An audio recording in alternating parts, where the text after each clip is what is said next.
For heart surgeons, the development of three-dimensional models for pre-surgical study has helped change the game. OSF Innovation is taking that a step further. People have to experience it to believe it, without a doubt. And so in order for people to experience it, they have to have access to it. And for them to have access to it, the tools need to be better with a lower barrier of entry. And that's our research. That's Dr. Matthew Bramlett, pediatric cardiologist and the director of the Advanced Imaging and Modeling Lab at OSF Innovation. And I'm Shelley Dankoff, your host for OSF HealthCare Accelerated. We appreciate you tuning in and remind you to be sure to subscribe, rate, and review wherever you get your podcast. Since 2013, the Advanced Imaging and Modeling, also known as AIM Lab at OSF Innovation, has grown beyond imagination. Since 2014, they have created more than 220 3D hearts for pre-surgical planning at OSF HealthCare and several dozen more for well-known medical institutions around the country. While that is exciting, even more so is the fact that OSF HealthCare is now home to the only lab in the nation with the capability to automate the creation of 4D beating heart models. Joining me to talk about this is Dr. Matthew Bramlett, a pediatric cardiologist and the director of the AIM Lab at OSF Innovation. So let's back this up a little bit and start with the 3D heart modeling and the establishment of the heart library there. Take me back about a dozen plus years and then how we got from there to where we are today. Well, I've told this story many times before, but when Jump said that they had a 3D printer, we were like, stop the presses. I've got all these hearts waiting to be printed. So I'm a pediatric cardiologist and I do cardiac MRI and CT. So that's sort of the role I play in my subspecialty. And so my area of expertise is to generate these complex 3D MRI data sets. And we took those and essentially cut the heart out and generated a 3D model. The first time we ever did that, back in 2014, for the surgeon to hold in his hands before he went to the operating room. It was expected to be a standard case, but we wanted to show it. It changed the surgery. So we caught lightning in a bottle. We instantly realized that there's value in that three-dimensional understanding.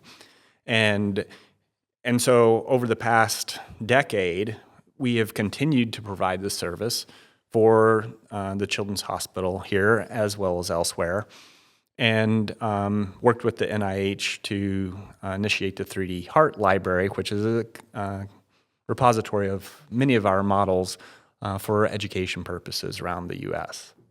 So now how do we translate that? Because that's what you're holding it in your hand, and now you've taken it a step further, a 4D beating heart model. This just sounds cool beyond belief. Tell me about the development of that. So let's just kind of cover some definitions first, right? So a 3D model is, when we're generating it, we're generating a 3D digital file.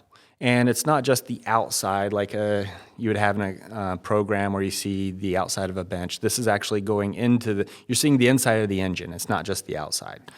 And that is a digital file that we can then 3D print originally, but since, 2018, we've been putting those into VR. The benefit of VR allows us to interact with these digital models in a much more nuanced and varied manner, where we can make different components transparent. For example, when we were printing hearts, all we were doing was the heart. But as soon as we had VR, the surgeon's like, well, I want the lung, I want the bone, I want these other pieces of anatomy, because the orientation, the bigger picture became something easily delivered.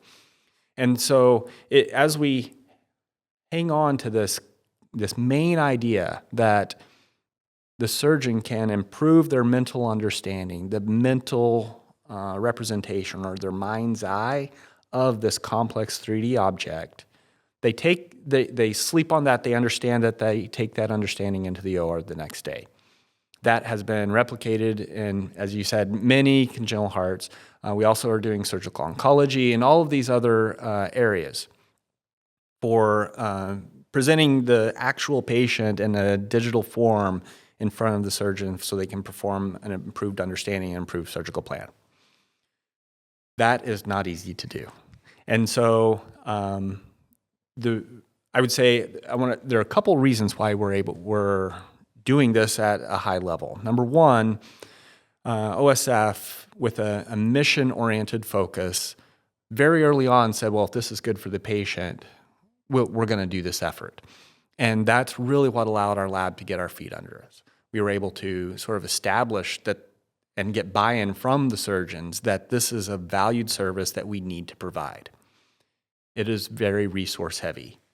And over the years, it's a combination of the clinicians at OSF, which is the role I play, the engineers at Jump Simulation, who are really the boots on the ground performing and learning and developing a lot of these technologies, and then our collaboration with the University of Illinois College of Engineering, where we are developing some of these research technologies. And so the thing that I don't think people realize is how unique of a situation we have here in Peoria, Illinois, that nobody else really has. We have the buy-in of the hospital system, we have the Jump engineering on site, and then we have the research backing of a major engineering, successful institution, one of the top in the US. And it is the combination of all of those that allow us to take this to the next level. And as I was saying, to make one of these models, just a single 3D heart, is something that we've been very deliberate about from day one. A lot of people would I'm getting into nuance here, but they would make sort of surrogates of the anatomy. They would do what was easy because it's so resource heavy. But we committed from day one to have a very high quality. If it's in the scan, we wanted to replicate the actual anatomy. We didn't want to. You can inject contrast into your veins and you can see that contrast light up, and that's sort of the inside of the heart and the inside of the vessels, but that is not actually the heart muscle. And so from day one, we've been segmenting or generating those 3D models of the actual heart muscle because that's what the surgeon's going to encounter in the OR. So because we have this database of hundreds of cases, it became an incredible asset when we moved into this process of, hey, can we make this heart beat? So a 4D beating heart, and the engineers sometimes will say it's actually a time sequential 3D, but 4D is essentially taking a 3D object where the fourth dimension is time. And it is taking that heart and going beat by beat by beat by beat and showing all of the different components. Okay, so that is what a 4D heart is. And I can't do that with a 3D printer. So the only way I can do that is by, and even virtual reality software does not handle this. Like we had to essentially invent a method by which to visualize it. And I mean, I say invent, it's like, have you ever seen somebody draw a bunch of pictures on a card and flip through it like a flip book? That's what we're doing with these hearts. We have 19 CT-derived models through the cardiac cycle, all the way from end systole through end diastole. And so we can just show each model.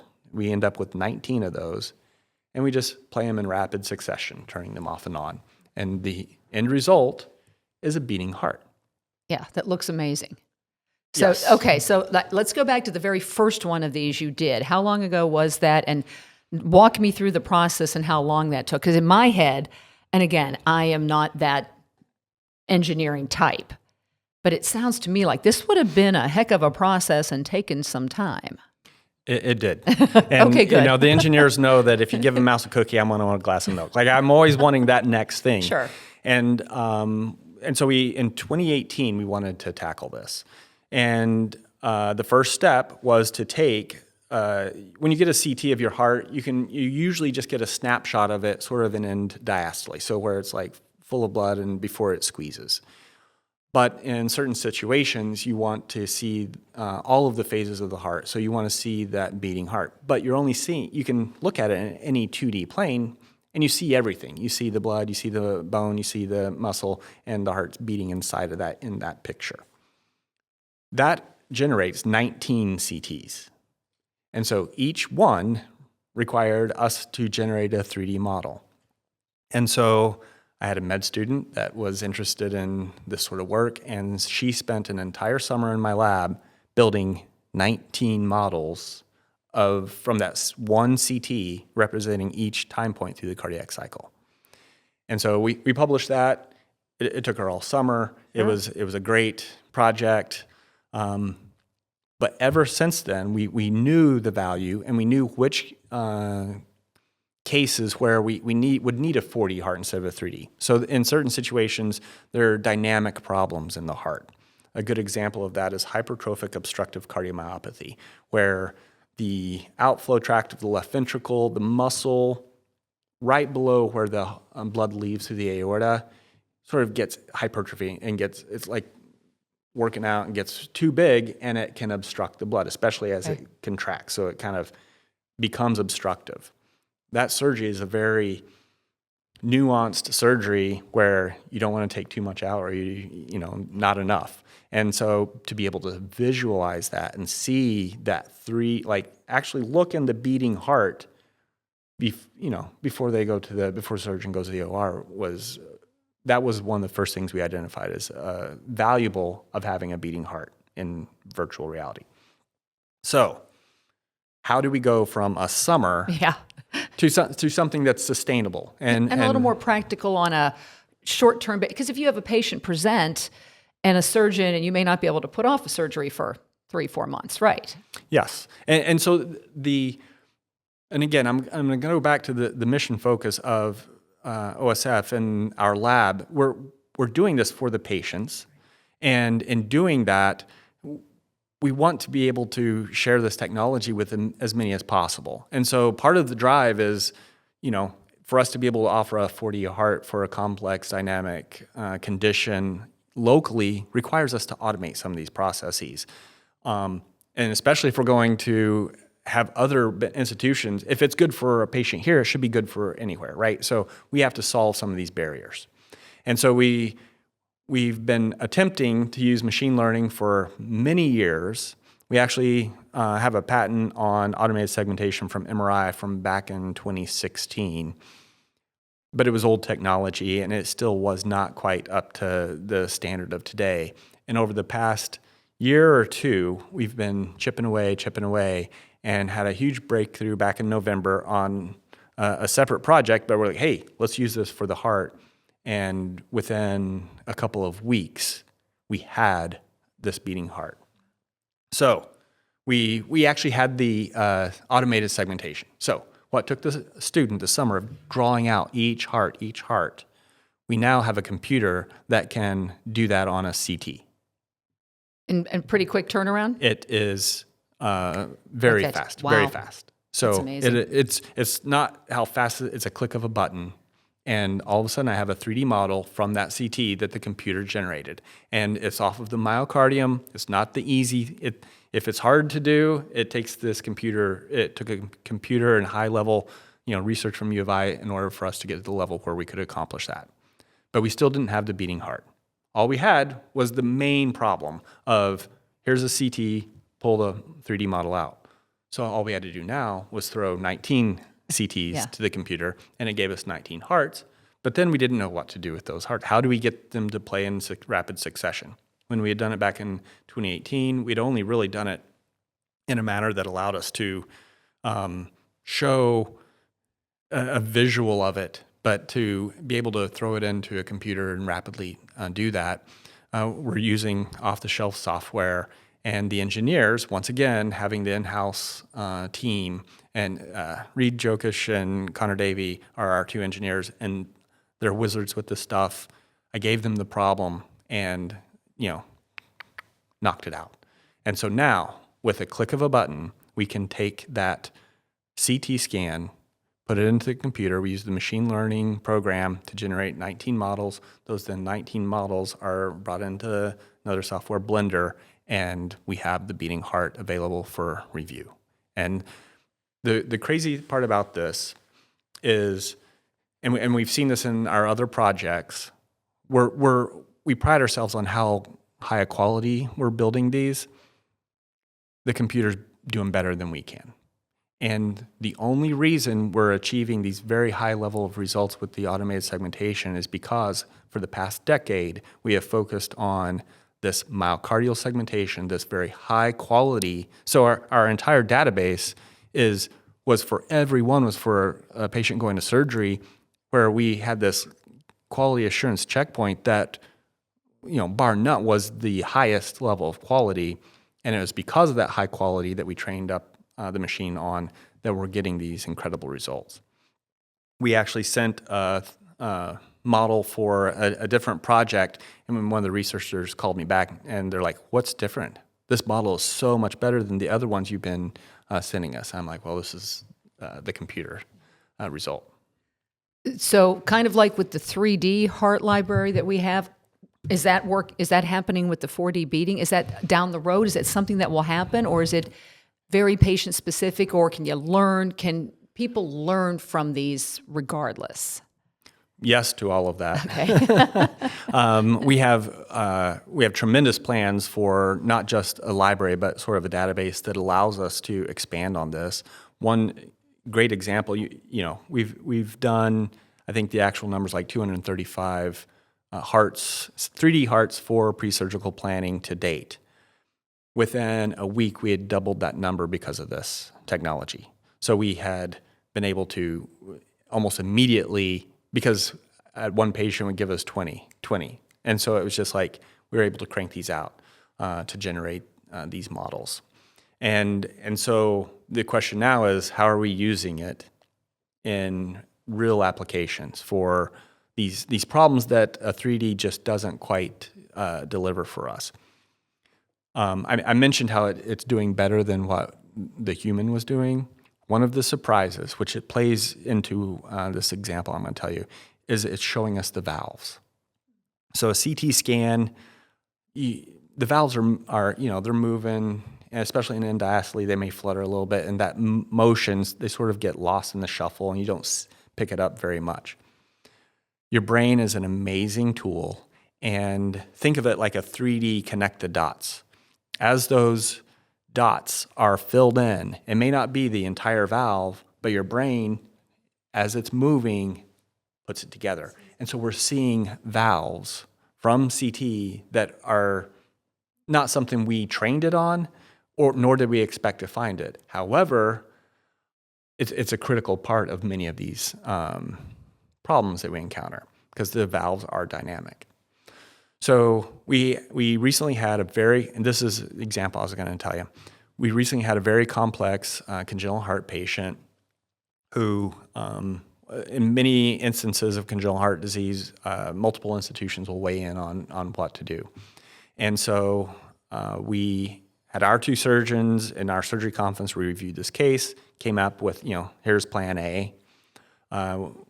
Other advocate in Chicago, Lurie's in Chicago, surgeon one, two surgeons the other, did the same thing. Everyone said surgery A. Then I put our surgeons through the 4D heart so they could look at it. They both came out, said surgery B. I drove up to advocate, put the surgeon through the same thing, surgery B. Lurie, surgery B, surgery B. And so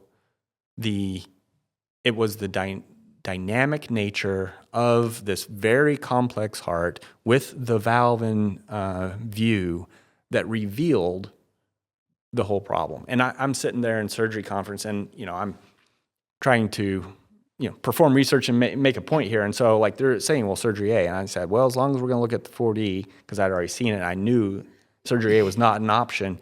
Because one of the things I've learned is that this field still seems a little nuanced to many people.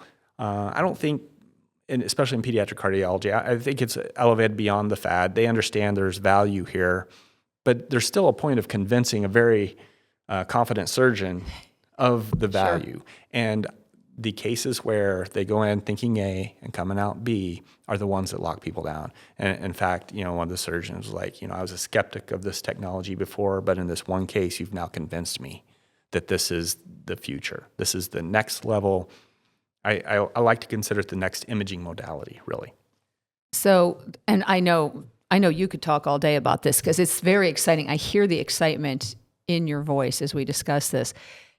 What excites you most down the road? Is it those aha moments for people? Is it all of that stuff? Or is it the potential of what lies ahead with this technology that we haven't even scratched the surface of? People have to experience it to believe it, without a doubt. And so in order for people to experience it, they have to have access to it. And for them to have access to it, the tools need to be better with a lower barrier of entry. And that's our research, is this automated segmentation using machine learning. It took us 5 years to do the first one. It took us 2 years to do the second. Which was this one. And it was like trial and error until like the very end where we nailed it. But this summer we brought in a summer intern, and the summer intern in weeks did our third model. And that's the whole lab, like all of the resources we have available to us, what we've learned in doing this. And I think that's a major differentiator between our program and many other hospital programs out there, because they're performing the segmentations, they're doing manual work, they're generating this, but they don't have that linkage to the incredible engineering, in-house staff and research staff to solve these barriers to entry. Because now, while we did this to get this 4D heart, we use it on all our cases now. So instead of sitting down at the computer and performing this manual segmentation, we're clicking a button and rolling with it. So now we have a whole list of, we need, brain, lung, bone, we know how to do it, and we're knocking them off the list. Well, Dr. Matthew Bramlett, very exciting. The work you do all around is very exciting. Thank you for sharing a little bit of it with us today.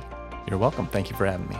And thank you for joining us for this episode of OSF Healthcare Accelerated. And remember, you can find all episodes at osfhealthcare.org/accelerated.